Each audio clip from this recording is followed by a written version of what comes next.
ഇന്നൊരു half kg wait വരുന്ന ഒരു വൈറ്റ് ഫോറസ്റ്റ് കേക്കാണ്. ഒരു കുഞ്ഞു കേക്കാണ്. പക്ഷേ ഈ കേക്ക് കുഞ്ഞതാണെങ്കിലും ഇതിൽ തരുന്ന സന്തോഷം ഏറ്റവും വലുതാണ് കേട്ടോ. ഞാൻ കുറച്ച് ദിവസം മുന്നേ ഇതുപോലെ ഒരു കാത്തു തീമിലെ കേക്ക് ചെയ്തിട്ടുണ്ടായിരുന്നു കേട്ടോ. ഇത് 5 വയസ്സുള്ള ഒരു മോന് വേണ്ടിയിട്ടായിരുന്നു. അപ്പോൾ കേക്കൊക്കെ നമ്മൾ സെറ്റ് ചെയ്ത് കഴിഞ്ഞപ്പോൾ ആ വീട്ടിലൊരു മരണം വന്നു കേട്ടോ. അപ്പോൾ അവർക്ക് ആ കേക്ക് എടുക്കാൻ പറ്റിയില്ല. അവിടുത്തെ ഒരു മുത്തശ്ശിയാണ് കേട്ടോ മരിച്ചത്. അപ്പോൾ ആ കുഞ്ഞിനെ കേക്ക് കട്ട് ചെയ്യാൻ പറ്റിയില്ല. അവർ പിന്നെ ആ കേക്ക് കൊണ്ട് ഒരു ഓൾഡ് ഏജ് ഹോമിൽ കൊടുക്കുകയാണ് കേട്ടോ ചെയ്തത്. ആശിച്ച് മോഹിച്ചിരുന്ന കേക്ക് കട്ട് ചെയ്യാനിട്ട് പറ്റാത്തതുകൊണ്ട് ആ കുഞ്ഞിൽ ഒരുപാട് വിഷമമായി കാണും. അതിലുപരി എനിക്കൊരു വിഷമമായിരുന്നു കേട്ടോ. അങ്ങനെ ഇരിക്കുകയാണ് ആ വീട്ടിലേക്ക് തന്നെ മറ്റൊരു മോൻ്റെ ബർത്ത്ഡേക്ക് വേണ്ടി അവർ കേക്ക് ഓർഡർ ചെയ്ത കേട്ടോ. പക്ഷേ മറ്റേ 5 വയസ്സുള്ള കുഞ്ഞു മോനെ ഇതുവരെ കേക്ക് കട്ട് ചെയ്യാൻ പറ്റിയില്ല. അതിൻ്റെ ഒരു സങ്കടം ആളിന് കാണും.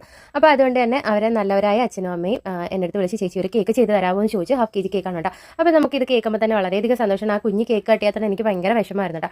അപ്പോൾ എന്തായാലും ആ വിഷമം ഞാനങ്ങ് മാറ്റി. നമ്മൾ ഇതിനകത്ത് ആ മോൻ്റെ സന്തോഷത്തിന് വേണ്ടിയിട്ട് JCB തീമാണ് കേട്ടോ ചെയ്യുന്നത്. അപ്പോൾ ഞാൻ ഇതിലിട്ട് കൊടുക്കുന്ന ബൂസ്റ്റ് പൗഡറാണ് കേട്ടോ. അപ്പോൾ ഇതിന് കേക്കിൻ്റെ പൈസ മാത്രമേ ഞാൻ വാങ്ങിച്ചിട്ടുള്ളൂ. ഈ ഡെക്കറേഷനും കാര്യങ്ങളും ഒന്നും ഞാൻ പൈസ വാങ്ങിച്ചിട്ടില്ല. അപ്പോൾ ആ കുഞ്ഞ് നല്ല സന്തോഷത്തിൽ കേക്ക് കട്ട് ചെയ്തിട്ടുണ്ട്. അപ്പോൾ ഇതാണ് നമ്മുടെ കേക്കിൻ്റെ വർക്ക്. അപ്പോൾ ഇന്നത്തെ വീഡിയോ ഇത്രയേ ഉള്ളൂ. ഇഷ്ടമായിട്ടുണ്ടെങ്കിൽ തീർച്ചയായിട്ടും സപ്പോർട്ട് ചെയ്യുക. അടുത്ത വീഡിയോ ആയിട്ട് കാണാം. ടാറ്റാ.